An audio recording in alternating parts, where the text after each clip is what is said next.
नाईक। आज आपण इथे मधुमेहावर चर्चा करणार आहोत। मधुमेह ह्या आजारामध्ये रक्तामधली साखर फार प्रमाणात वाढते। हा आजार सर्वत्र आढळतो। भारतामध्ये ह्या आजाराचे आता प्रमाण फारच जास्त वाढलेले आहे। पुराण काळापासून भारतीयांना ह्या आजाराची माहिती आहेच आणि शास्त्रज्ञ सुश्रुत त्याला मधाळ लघवी म्हणत, कारण पूर्वी रुग्णाच्या लघवीभोवती जर मुंग्या घोटाळू लागल्या तर त्याला मधुमेह आहे असे समजले जाई। मधुमेहाचे दोन वेगवेगळे प्रकार आहेत, टाईप 1 आणि टाईप 2। टाईप 1 ह्या आजारामध्ये इन्शुलिनचे प्रमाण खूपच कमी असते आणि कधीकधी नसतेही। हा आजार युजली लहानपणी चालू होतो आणि जन्मभर पेशंटला इन्शुलिन घेणे जरुरी असते, पण हा आजार कमी प्रमाणात भारतामध्ये दिसतो। टाईप 2 हा जो आजार आहे म्हणजे हा प्रकार आहे, त्याच्यामध्ये इन्शुलिनचे प्रमाण सुरुवातीला योग्य असते, परंतु त्याचे काम योग्य नसते, म्हणजे ते काम पूर्णपणे चालू राहत नाही। हळूहळू वय जसे वाढते तसे इन्शुलिनचे प्रमाणही ह्या रुग्णांमध्ये कमी होते। भारतामध्ये टाईप 2 डायबिटीज किंवा मधुमेहाची पेशंट्स यांची फारच वाढ झालेली आहे। आता मधुमेहाची लक्षणे सामान्यतः कधीकधी कळत नाहीत आणि ही लक्षणे न कळल्यामुळे मध्ये साखर नियंत्रित राहत नाही, म्हणजे रुग्ण त्यावर लक्ष देत नाहीत आणि साखर वाढलेली असली की त्याचा दुष्परिणाम सर्व अवयवांवर होऊ शकतो। तर मधुमेहाचे निदान, त्याचे प्रमाण, त्याची वेगवेगळे दुष्परिणाम व ते कसे टाळावे ह्याबद्दल आज आपण इथे चर्चा करणार आहोत आणि त्यासाठी इथे मान्यवर आमंत्रित केले गेले आहेत। त्यांची मी ओळख करून देते। डॉक्टर आवेश शिंगारे नमस्कार, डॉक्टर स्वाती जाधव नमस्कार आणि डॉक्टर कांचन केवल रमाणी नमस्कार। डॉक्टर आवेश शिंगारे हे MGM हॉस्पिटलमध्ये एंडोक्रायनॉलॉजिस्ट आहेत। डॉक्टर स्वाती जाधव ह्या मुंबईच्या KEM हॉस्पिटलमध्ये एंडोक्रायनॉलॉजी विभागामध्ये असिस्टंट प्रोफेसर आहेत आणि डॉक्टर कांचन केवल रमाणी या ज्युपिटर हॉस्पिटल ठाणे इथे एंडोक्रायनॉलॉजिस्ट आहेत। तर डॉक्टर आवेश, आजकाल भारतीयांमध्ये मधुमेह फार वाढला आहे, त्याचे काय कारण असावे? आपल्या देशात अंदाजे 7 ते 8 कोटी लोकांना मधुमेह आहे, म्हणूनच आपल्या देशाला मधुमेहाची राजधानी म्हणतात। मधुमेह होण्याचा धोका मुख्यतः 2 कारणांमुळे असतो, एक आनुवंशिक प्रवृत्ती व दुसरी चुकीची जीवनशैली। आपण भारतीयांची आनुवंशिक रचना अशी आहे की आपल्याला पाश्चात्य लोकांपेक्षा मधुमेह होण्याचा धोका जास्त आहे। यावर मागील 2 दशकात आपल्या जीवनशैलीत झालेले बदल, जे शहरीकरण किंवा पश्चिमीकरणामुळे जे बदल झालेत त्यामुळे आणखीन भर पडते। यामध्ये मुख्यतः आहारात झालेले बदल, कमी झालेली क्रिया किंवा व्यायाम, वाढलेला धूम्रपान किंवा तंबाखू, प्रत्येकाच्या जीवनात वाढलेला ताण म्हणजे स्ट्रेस, अपूर्ण व अयोग्य झोप, अशा विविध कारणांमुळे हा धोका वाढतो। यामुळे आपल्या देशात मधुमेह किंवा लठ्ठपणाचे जास्त रुग्ण आढळतात आहेत। डॉक्टर स्वाती, आपण पाहतो की तरुणाईमध्ये मधुमेह आणि लठ्ठपणा दोन्ही आढळतात, तर त्या दोघांमध्ये काही संबंध आहे का? निश्चितच। आज साधारणपणे आमच्या क्लिनिकमध्ये डायबिटीजच्या पेशंट्स 40% पेशंट्स किमान 40 वर्ष वयापेक्षा लहान असलेले तरुण पेशंट्स आहेत। त्यात बहुधा लठ्ठ आहेत आणि मुख्य म्हणजे ओटीपोटावरील लठ्ठपणा अधिक आहे। आता वजन वाढणे म्हणजे चरबी वाढणे आणि ही आपल्या शरीरावर सर्वत्र संग्रहित होते आणि संग्रहित झालेली ही चरबी आपल्या शरीरात जे नॅचरली इन्सुलिन बनतं त्या इन्सुलिनला व्यवस्थित काम करू देत नाही आणि त्यामुळे शुगर्स वाढतात, अर्थात डायबिटीज होतो। आता डॉक्टर आवेश यांनी सांगितल्याप्रमाणे आपण भारतीयांमध्ये मधुमेह होण्याची जन्मजात प्रवृत्ती ही अधिक आहे। अशा परिस्थितीत जर आपण वजन वाढून घेतलं तर नक्कीच आपल्याला कमी वयात लठ्ठपणामुळे डायबिटीज निर्माण होऊ शकतो।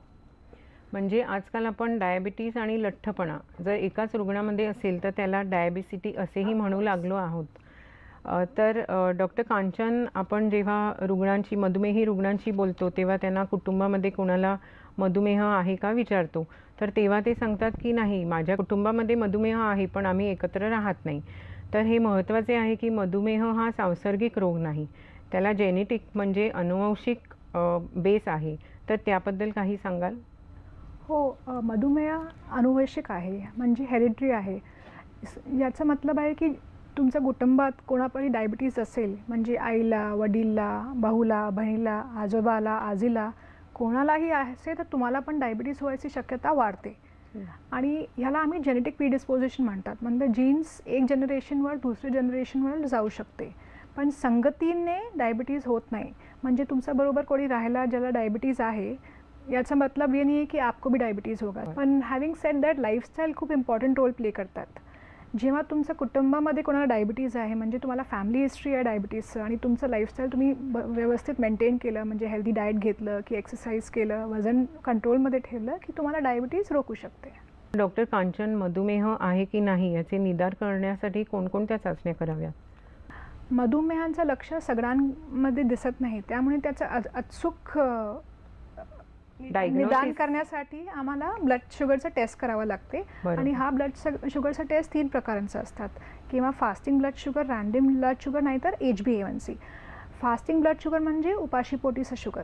याच्यासाठी कमीत कमी 8 तास उपाशीपोटी राहावं लागते, आणि जर त्याचं व्हॅल्यू 126पेक्षा जास्त आलं की डायबिटीजचं निदान होते. दुसरं म्हणजे रॅन्डम ब्लड शुगर. कधी कधी काय होते, लोकांना डायबिटीजचे सिम्पटम्स असतात पण तो जेवून आला असतात, तर त्यामुळे आम्ही एक रॅन्डम शुगर करू शकते, आणि जर त्यांचा लेवल 200पेक्षा जास्त आलं की डायबिटीज कन्फर्म होते.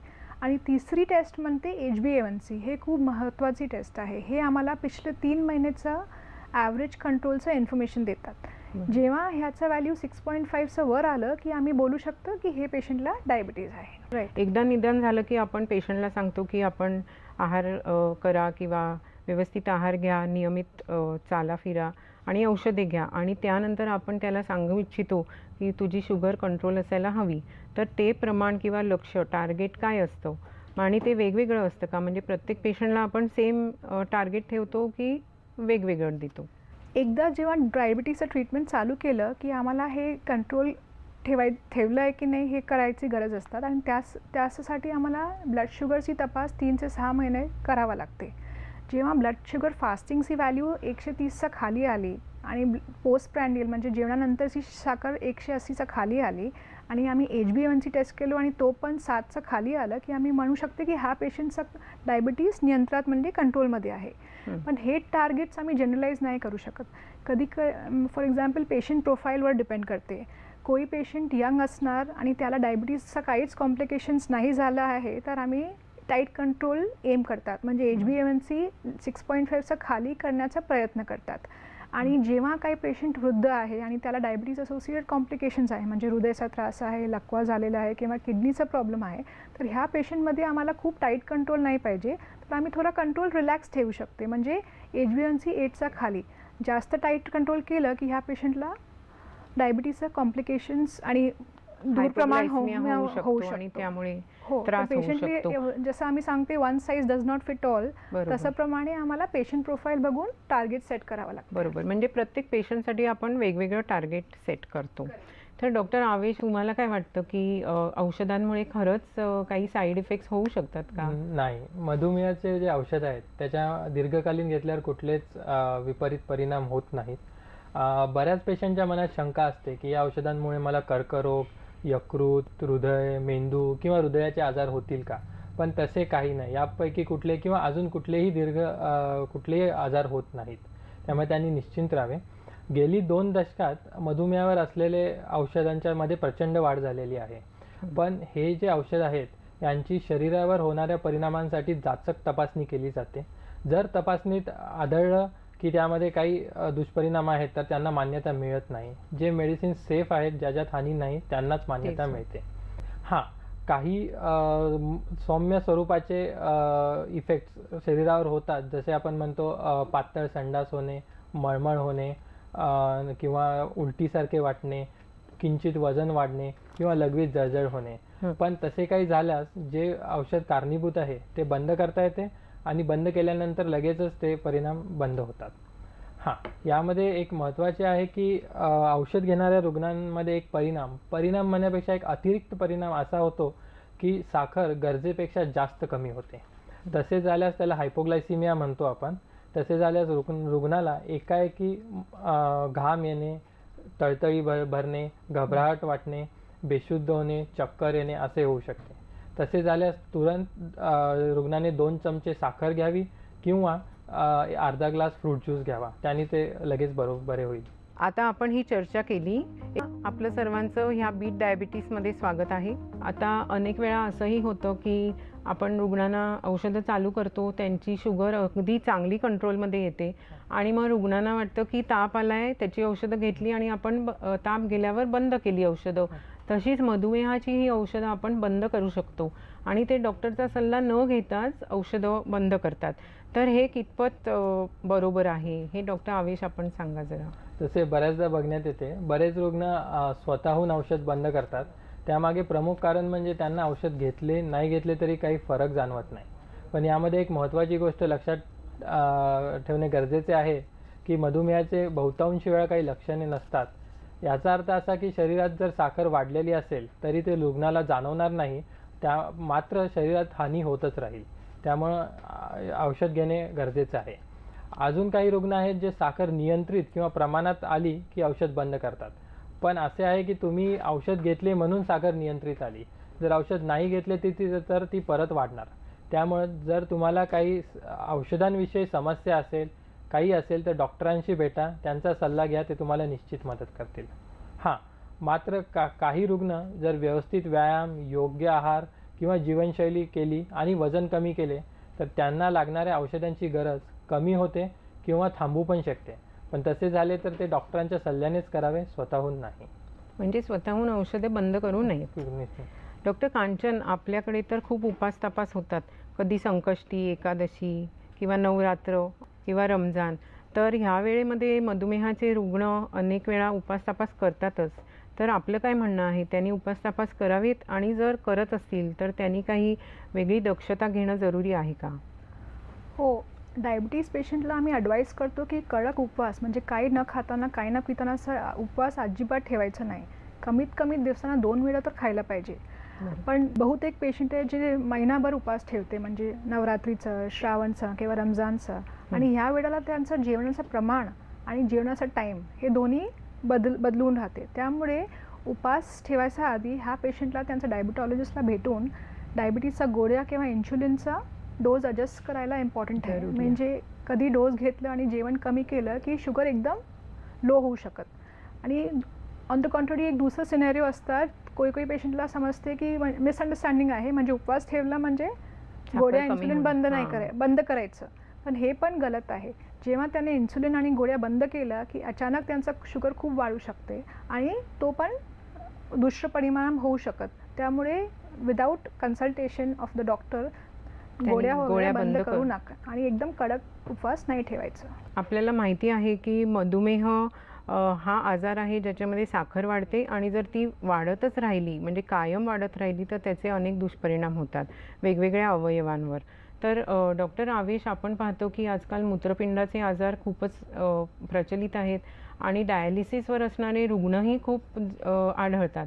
तर डायबिटीसचा आणि ह्या आजारांचा काही संबंध आहे का? होय, आहे. मधुमेह जर दीर्घकालीन असेल, विशेषतः जर नियंत्रित नसेल तर शरीरातील रक्तवाहिन्यांना हानी करतो.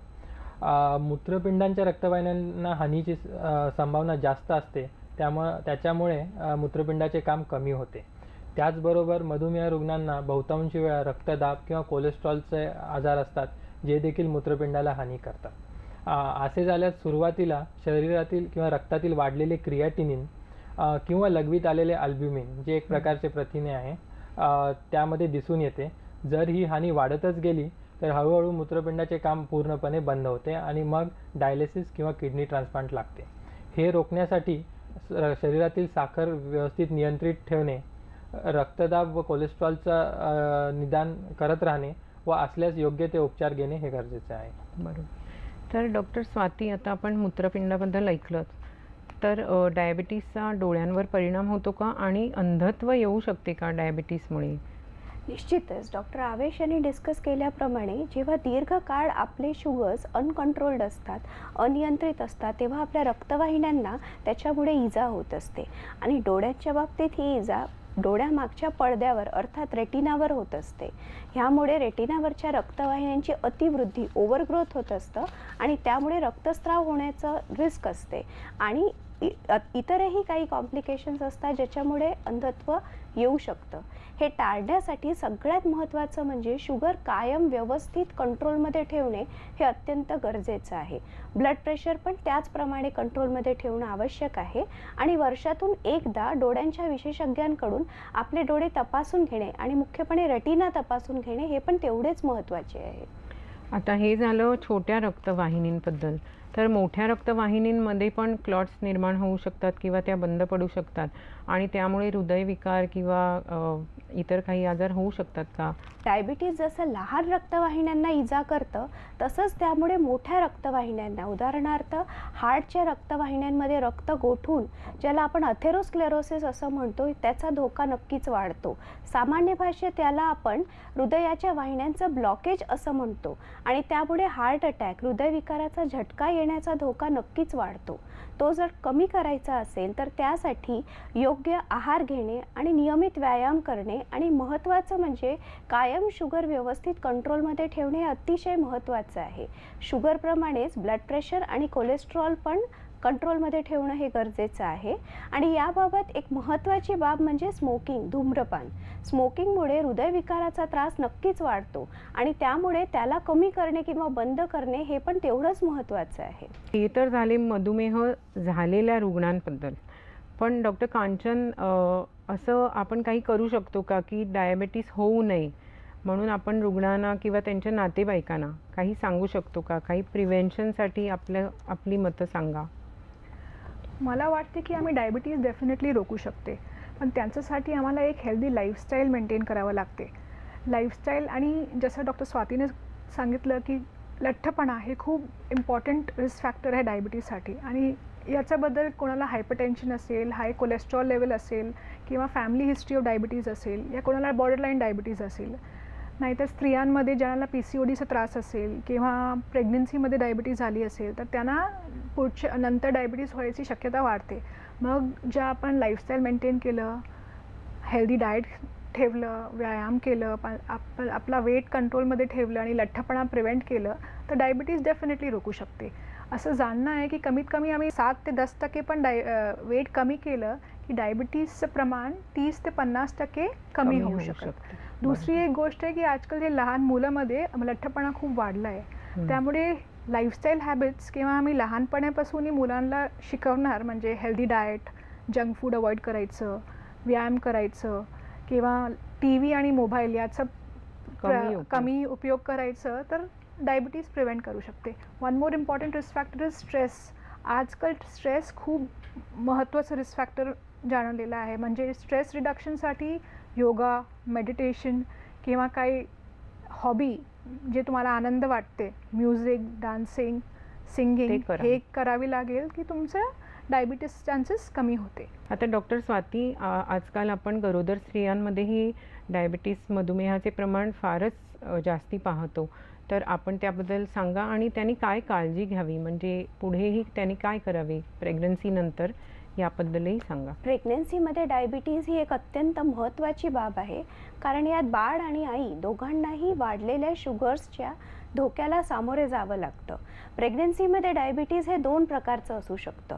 पहिलं म्हणजे ऑलरेडी डायबेटिक असलेली स्त्री जेव्हा गरोदर होते ह्याला आम्ही प्री जेस्टेशनल डायबिटीज असं म्हणतो. अशा स्त्रियांनी डायबेटिक स्त्रियांनी फार काळजीपूर्वक प्रेग्नन्सी प्लॅन करावी. प्रेग्नन्सी प्लॅन करण्याआधीच शुगर व्यवस्थित कंट्रोल ठेवून HbA1c 7% कमी ठेवण्याचा प्रयत्न करावा. अन्यथा बाळास कंजेनायटल मालफॉर्मेशन्स म्हणजे जन्मजात विकृती व्हायची, अर्थात हृदयविकृती व्हायची चान्सेस अधिक असतात. आणि दुसरं महत्त्वाचं म्हणजे डायबिटीजसाठी ज्या गोळ्या औषधं आपण प्रेग्नन्सीच्या आधी घेत असतो त्या सर्व गोळ्या बाळाच्या दृष्टिकोनातून सुरक्षित नसतात आणि त्यात बदल करून घेणे हे फार आवश्यक असते. दुसऱ्या प्रकारचं डायबिटीज म्हणजे पूर्वीपासून डायबिटिक नसलेली स्त्रीला गरोदरपणाच्या दरम्यानच प्रथमच डायबिटीज विकसित होणे, ह्याला आपण जेस्टेशनल डायबिटीज असं म्हणतो. हे गर्भधारणेच्या साधारणपणे पहिल्या 4 ते 5 महिन्यानंतर हे डायबिटीज होतं आणि यातही अनेक कॉम्प्लिकेशन्स होऊ शकतात. त्यात मुख्य म्हणजे पिशवीतील पाणी अधिक वाढणे, पॉलिहायड्रॅम्नियस, बाळाचं वजन अधिक वाढणे, 3.5 ते 4 किलोपेक्षा अधिक वजनाचं बाळ होणे आणि सिझेरियन सेक्शनची रिस्क वाढणे हे महत्त्वाचे कॉम्प्लिकेशन्स आहेत.